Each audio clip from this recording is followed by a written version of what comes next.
Hello and welcome to the West Asia Post. I am Ghadi. This is our weekly show where we bring you all the latest updates, stories and news from the most volatile region in the world, West Asia. Today, our top story is about the Israeli politics. For weeks now, Israelis have been protesting against Netanyahu's judicial reforms. In the end, cornered Netanyahu took a decision to delay these reforms. Now what will happen next? Will he read the room? Or is it just a step to tone down the public anger? Let's take a look.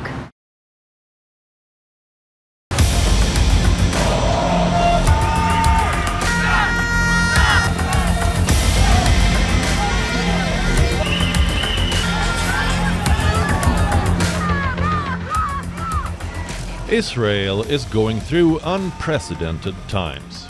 Its longest-serving prime minister, who is leading the country's most far-right coalition, stands against the tide of public opinion. Last week, Israel saw historic protests.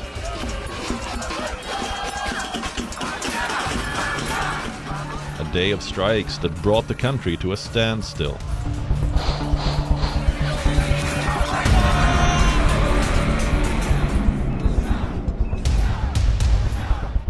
Pressure strong enough to push Netanyahu into a corner, forcing him to delay the controversial judicial reforms. Addressing the nation on a day suffused with tensions, Prime Minister Benjamin Netanyahu invoked a biblical story.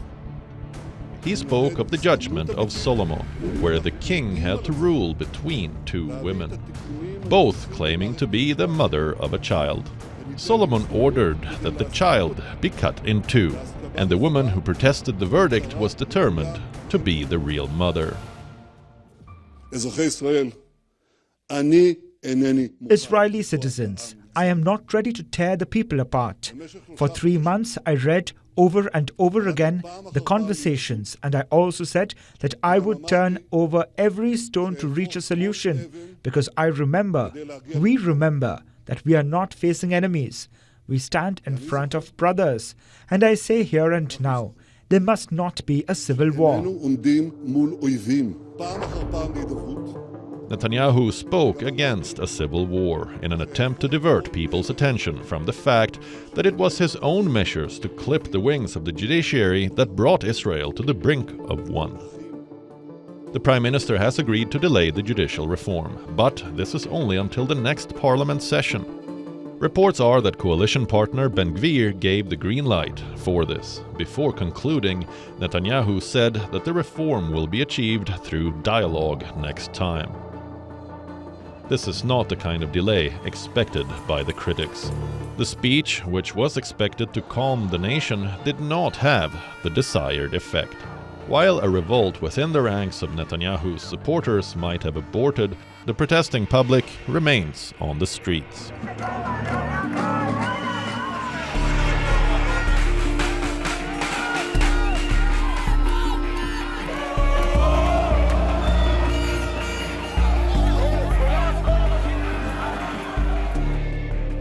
For the unversed, the proposal made by the Israeli government seeks to curb the judiciary's role in the making of public policy.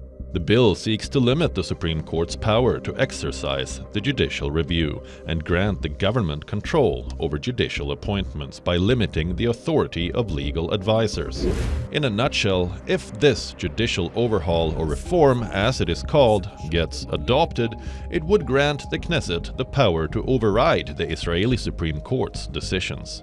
Opposition to the judicial overhaul is not only from within Israel, but from important world capitals. The new chief of Human Rights Watch has accused the Netanyahu government of being on a rampage against rights.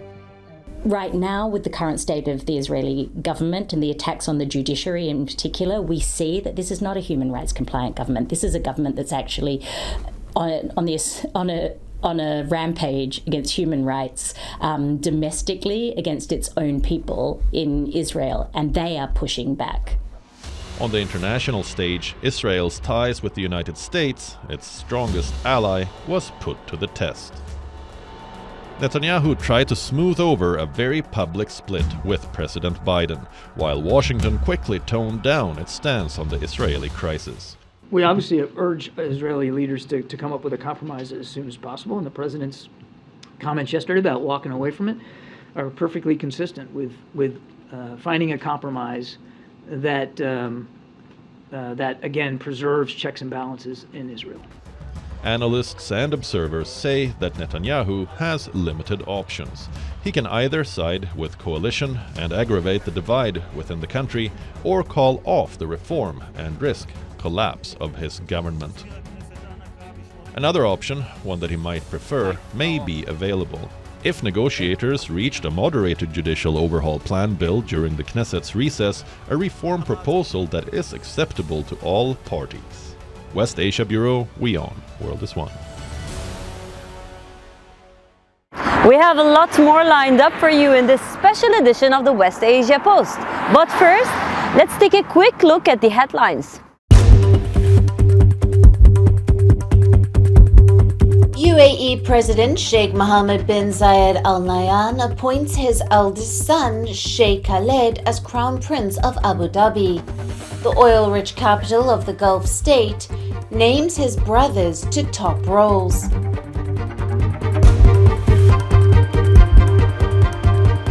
Turkey ratifies Finland's entry into the NATO alliance. The country's parliament on Thursday voted in favor of the bill, approving Finland's entry to the Western military bloc. Israel's defense minister, earlier dismissed by Prime Minister Benjamin Netanyahu, might still keep his job. Sources say that Yoav Gallant never received a formal dismissal letter, and that senior leaders are still working to keep him in office.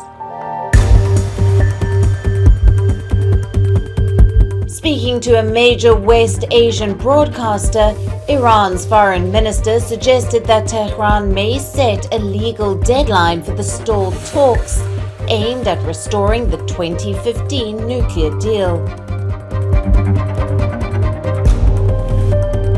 On visiting Cyprus, Israel's foreign minister trades barbs at Iran. Says Tehran is no longer a regional problem, but a European and global one. Now, West Asia is changing, and it is changing rapidly. The United States of America is losing influence here.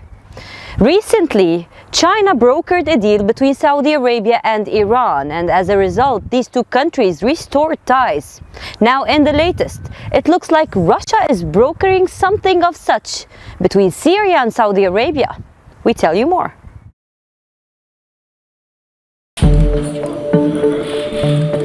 The West Asian order is changing gradually. Weeks after Saudi Arabia restored ties with Iran, there are now reports that the kingdom might be warming up to Syria as well.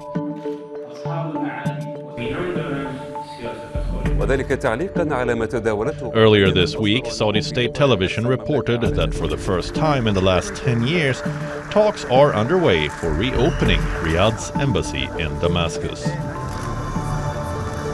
The two governments are also reportedly preparing to reopen embassies after Ramadan.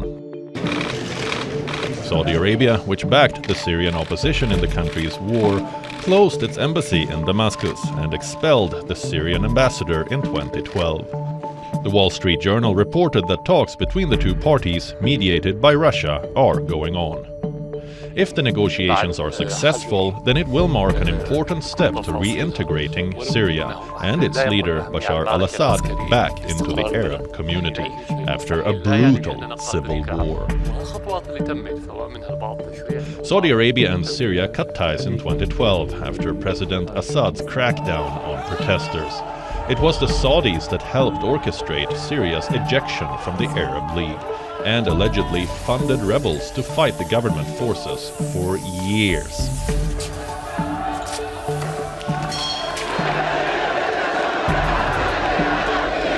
In the last few years, much of the Arab world has set aside rivalries that came up following the Arab Spring protests that began in 2011. The Syrian president himself has been in talks with several West Asian nations, hoping to end years of isolation.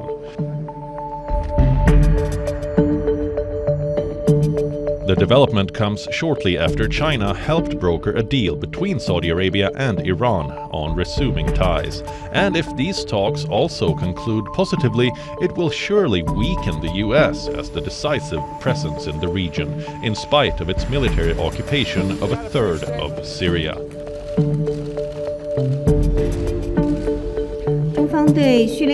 China welcomes the agreement reached between Syria and Saudi Arabia on reopening embassies of the two countries. Syria's return to the Arab family will be conducive to the unity and revitalization of Arab countries. I would also like to stress that China firmly supports Arab countries in strengthening their unity and cooperation. Whereas for Russia, mediating between Saudi Arabia and Syria has bolstered Russia's influence in the region.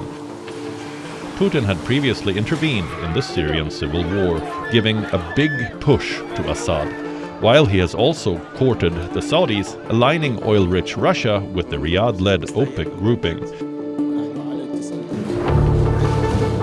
But for the US, it might come as a warning that while it remains the big military and diplomatic force, its influence in the region is under increasing challenge. West Asia Bureau, WION, World is One. Our next story is a very interesting one. She's one of the most influential women in the world. Before the world considered her husband an international pariah, she took Europe by storm when she visited with him. Recently, she went alongside her husband, the president, to the United Arab Emirates. She met with the First Lady of the Emirates as well. She came back home and she met with other influential global women. I'm talking about a cancer survivor, a First Lady, and the head of the NGOs in Syria. What do we know about Asma al-Assad? Let's take a look. Last week, Syria's First Lady visited the United Arab Emirates along with her husband, President Bashar al-Assad. On the visit, Asma al-Assad met with the mother of the nation, Sheikha Fatima bint Mubarak. The two leaders discussed the empowerment of women, along with issues of mutual interest. On returning home, Asma al-Assad met with the Secretary of the United Nations Economic and Social Committee for West Asia. The focus of their meeting was small and medium enterprises across Syria.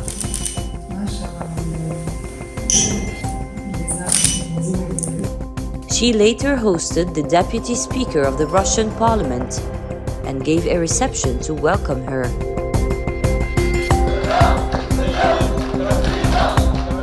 In recent years, Asma's presence has become difficult to miss in the Syrian landscape.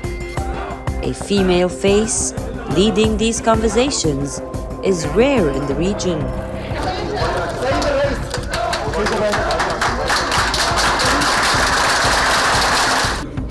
Analysts have called her the Assad regime's PR machine, an image booster. But there is no denying that she has emerged as a force.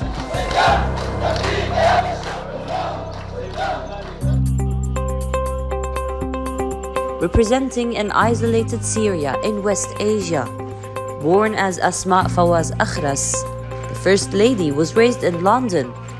She was about to begin her MBA at Harvard when she started dating the second son of the Syrian president and the then heir apparent. After her marriage to Bashar al-Assad in 2000, the First Lady diverted all energy to the social and economic development of Syria.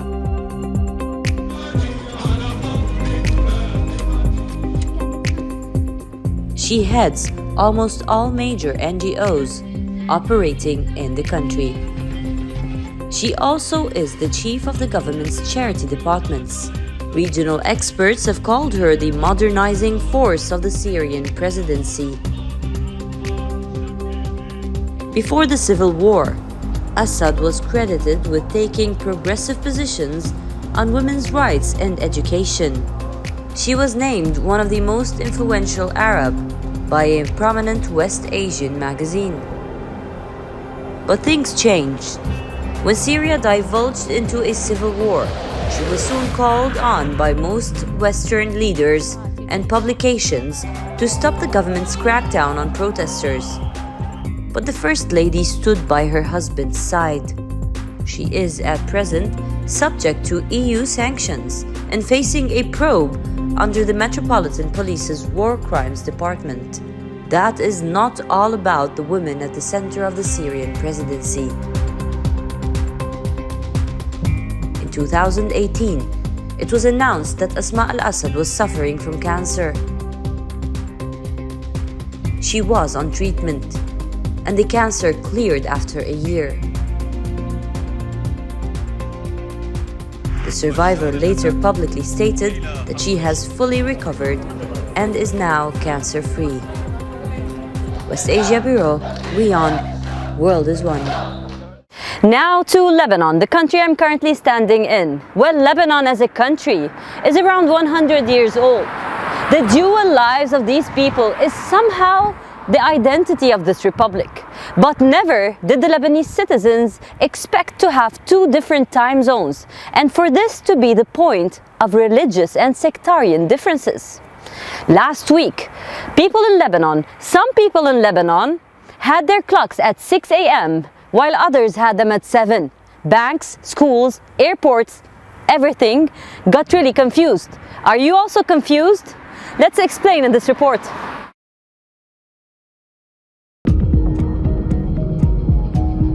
Most of us don't even realize, but every year about 70 countries change their time zones. As spring approaches, this season brings a lot of changes.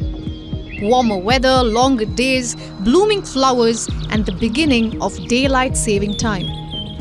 The moment the clock strikes 2 a.m. on the second Sunday in March, the clocks are forwarded by 1 hour. The idea is to add an hour of sunlight to save power.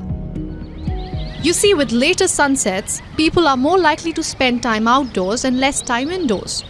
It is believed that this leads to reduced electricity usage. Whether that happens or not, that's debatable. Part of this list is the West Asian country of Lebanon.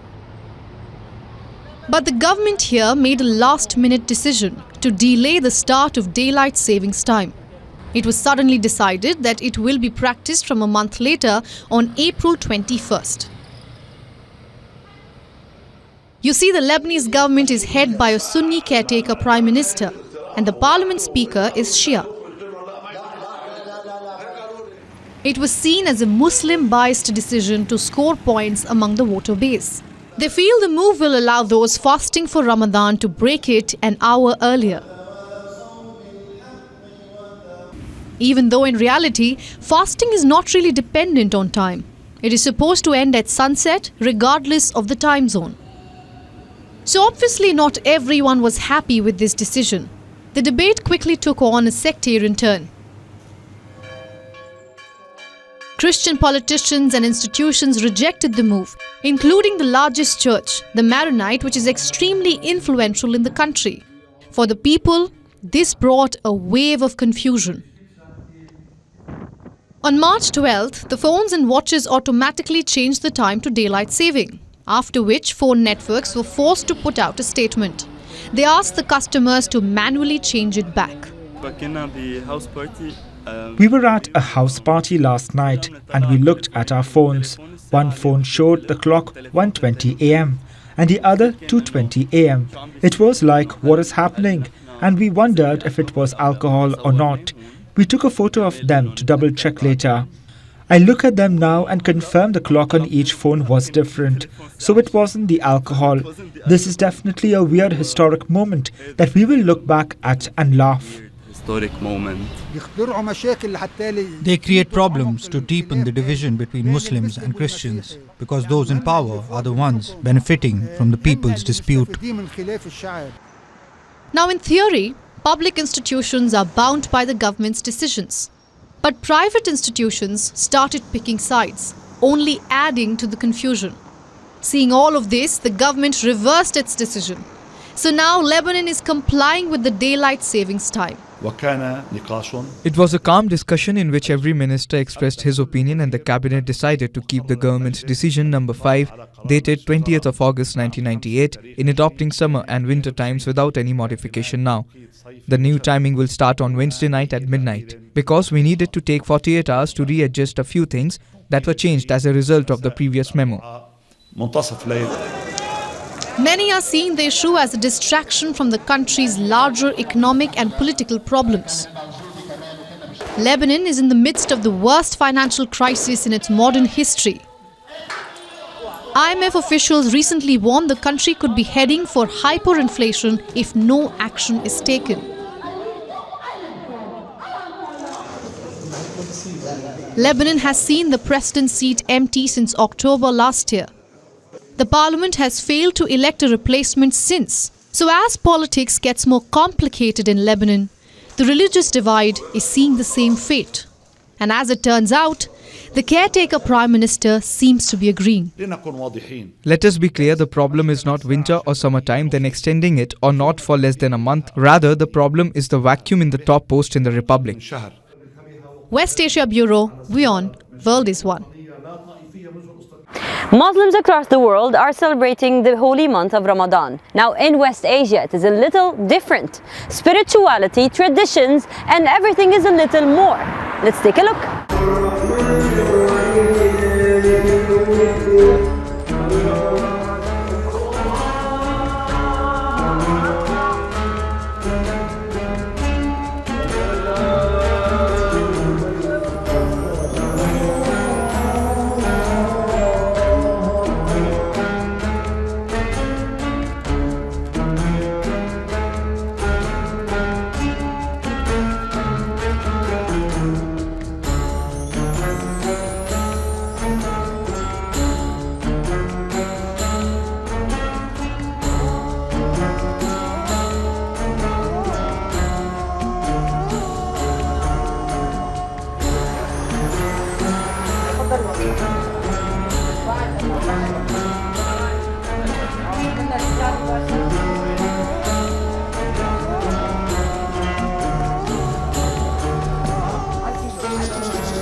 That's all we have for you on this episode of the West Asia Post. I will see you next week with a brand new lineup, bringing you always the most recent updates from the most volatile region in the world. Until then, stay safe. I am Ghadi coming to you from Lebanon, and you're watching WION World is One.